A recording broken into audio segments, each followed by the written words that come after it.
কেতুলা দেখেন কাশি দিয়ে গেছে কেতু এখানে হসা হয়েছে।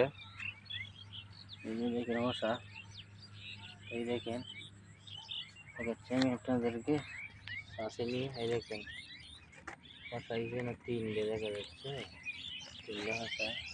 কিন্তু হসা তো হইলে লাভ নাই, কিন্তু কৃষকরা দাম পাচ্ছে না। কৃষকের যে কষ্টটা হয়েছে কষ্ট পরিমাণে দাম নাই, পাইতেছে না তারা, তারা দাম পাচ্ছে না। দেখেন তো সূর্যটার উপরে একটি দাগ আছে,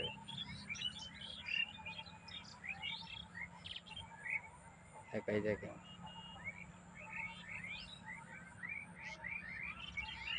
মাশাআল্লাহ মাশাআল্লাহ দেখেন,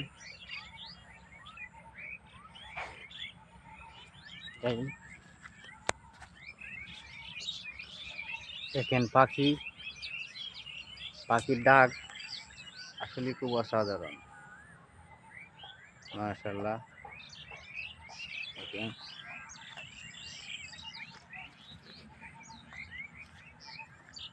পাখিগুলো পাখিগুলো তারা বইছে এখন যাইতেছে উড়ে উড়িয়া বাসা লবেগা। এই দেখেন উপরে উড়ে উড়ে যাইতেছে বাসা লনের জন্য।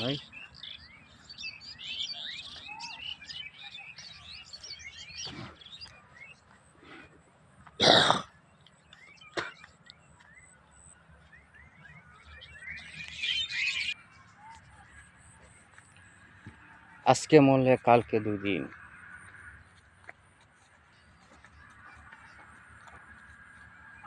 রমজান মাস কার ভাগ্যে থাকে না থাকে কেউ বলতে পারে না।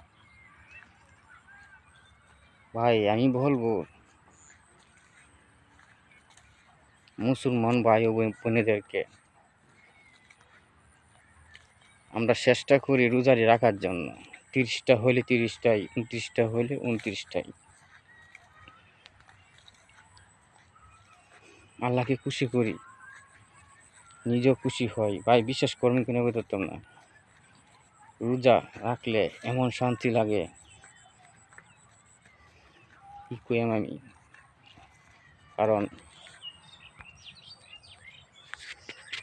রোজা রাখলে যে এমন শান্তি লাগে এটা আপনাদেরকে আমি বলাইতে পারবো না। কারণ আমি রোজা রাখি এলা 13 বছর বয়স থেকে আমি রোজা রাখি। এলা 13 বছর বয়স, সেবেলা থেকে রোজা রাখতে রাখতে এমন এমন অভ্যাস হয়েছে, মানে আমি রোজা না রাখি আমি থাকতে পারি না। আমি যদি রোজা না রাখি তা আমার কাছে খুব খারাপ লাগে। যেমন কালকে একটা রোজা রাখছি, কোনো কষ্ট হয়েছে না, আমার কোনো কষ্ট হয়েছে না। আজকে রোজা রাখছি, কোনো পরিশ্রম নাই। যারা রোজা রাখি অভ্যাস তারা পরিশ্রম হবে না। আর রোজা রাখলে এমন একটা শান্তি, মানে বললে বোঝানো যাবে না, একটা শান্তি আসে, মানে এমন খুশি হওয়া, মানে আমি কী কই এমন। আলহামদুলিল্লাহ রোজা হয়েছি, আল্লাহর কাছে শুকরিয়া। আল্লাহর কাছে দোয়া করি, আপনারা দোয়া করবেন যেন আমি রোজারি রাখতাম পারি। আপনারাও রাখবেন, দোয়া রইল। ভালো থাকবেন। আসসালামু আলাইকুম।